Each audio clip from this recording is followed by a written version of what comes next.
Hi, Dr. Christensen here, and today we're going to show you how to make an ointment from an oil that you made previously. And so in our workshops, one of the things that we make is a healing ointment, and we used to call it complete tissue repair. And it's a great herbal ointment used for cuts and wounds and all kinds of healing. And so you can use the oil. We put the herbs in organic extra virgin olive oil, and we shake it every day for at least two weeks. Now this one was made about a year ago. And so that's another point you need to understand. If you've got something sitting in the herb and you've neglected it, it's still okay. And so the shelf life of this oil, because we're using extra virgin, is going to be minimum 3 to 5 years. And so you know that it's no longer good if it goes rancid, but this is just fine. And so we're going to strain this today, and then I'm going to show you how we thicken it with the beeswax. It's important to note that when we thicken it with the beeswax that I've got here, the beeswax is going to be melted. The oil needs to be warm. If I put melted beeswax in something cold, it's going to solidify right away, and you're not going to be thickening it. There's a couple tricks here that you're going to like that I think are really good. And so when I'm ready to strain something, I like to put on the gloves, especially if you're doing something like cayenne. You will be amazed at how long the heat from cayenne will last on your skin. We've timed it 6 days. That's typical, and so we don't want to have hot hands for 6 days. This product does not have cayenne in it. It's a comfrey type healing ointment. And again, we're going to use our famous paint strainers. These, again, are absolutely wonderful. I'm going to strain this directly into the pot that I'm going to be heating it up in.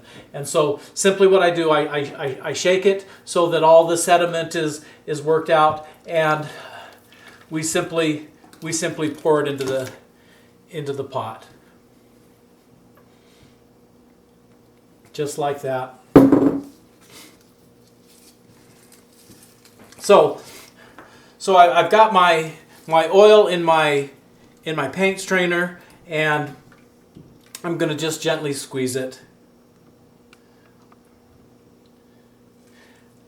There will be a little bit of sediment that will come through the paint strainer, and we don't need to worry about that. Meaning that it's fine if you've got a little bit of sediment in your herbal extract or in your oil or your tincture. Occasionally somebody wants something to be a lot finer, and then what we use is coffee filters. And the best coffee filters to use are the ones that are metal and have a very, very fine mesh versus the paper ones. The paper ones tend to absorb more of the oil or more of the herb, and so they're not as good as the metal ones. They cost $5-6, I think.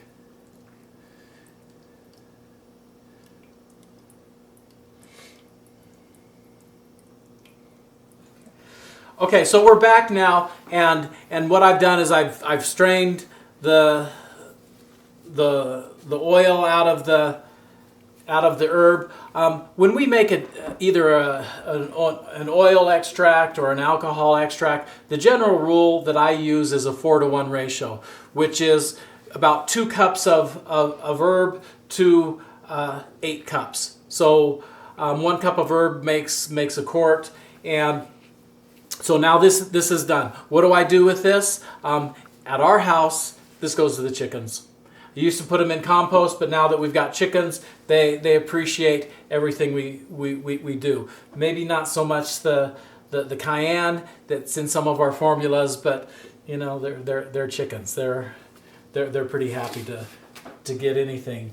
And so I've got my my oil here, and the next thing that I'm going to do is I'm going to warm this up, but I'm also going to melt my beeswax. And so I've got my beeswax. At my house, I have a dedicated cast iron pan for beeswax. And so I'm going to go over to the stove. I'm going to warm up my oil. I'm going to melt my beeswax, and then I'll meet you back right here.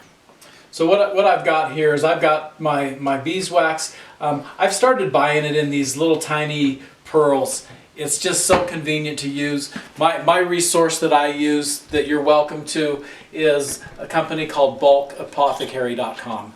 And they make a lot of products for cosmetics, but their beeswax has been filtered and it works just fine. In times past, I would get these big blocks of beeswax, and I literally have to break them with a hatchet or a hammer, and so this just makes it easier. And so we're melting the beeswax. You do have to keep an eye on it. It can melt very fast, and if it gets overheated, it will begin to evaporate, and it can burn.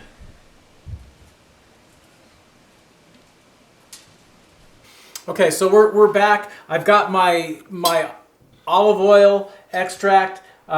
It's warm to the touch. I would say, guessing it's probably 115, 120 degrees. And so it's warm to the touch. I've got my melted beeswax. When I took it off the stove, there were a few chunks of unmelted wax in it. I took it off. I knew that the heat of the pan would continue to melt it, and I knew I wasn't going to be overheating it. And so the way that we do this is really quite simple. And I'm going to simply dump some of the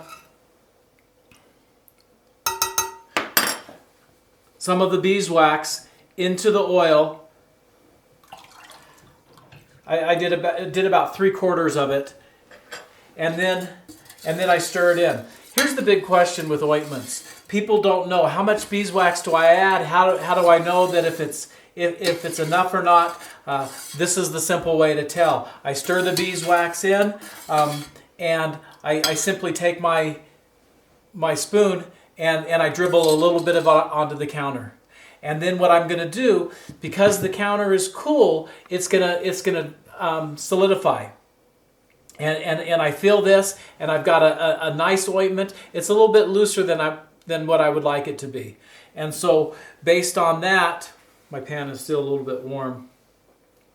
Based on that, I'm going to add a little bit more oil. When people come to the workshops, we give them 8 ounces of beeswax for the amount of ointment that they're going to make, and it usually takes 6 or 7 ounces, so you usually don't need it all. Some people like it firmer. A lot of companies where you buy the ointment, they put a lot of beeswax in it. It's really, really firm. That's to account for selling their product to climates where it's warmer. And so again, what I've done now is I've dribbled a little more of that onto the counter. Again, it's going to dry and solidify. I can tell it's a little bit thicker. It's just about there. And so you can tell from one to the other that the next one is thicker. I've got just a little bit of the beeswax left. I'm going to add the rest of it.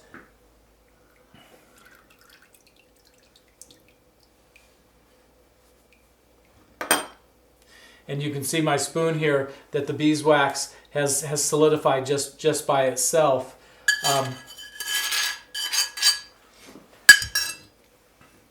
And again, I'm going to stir that in.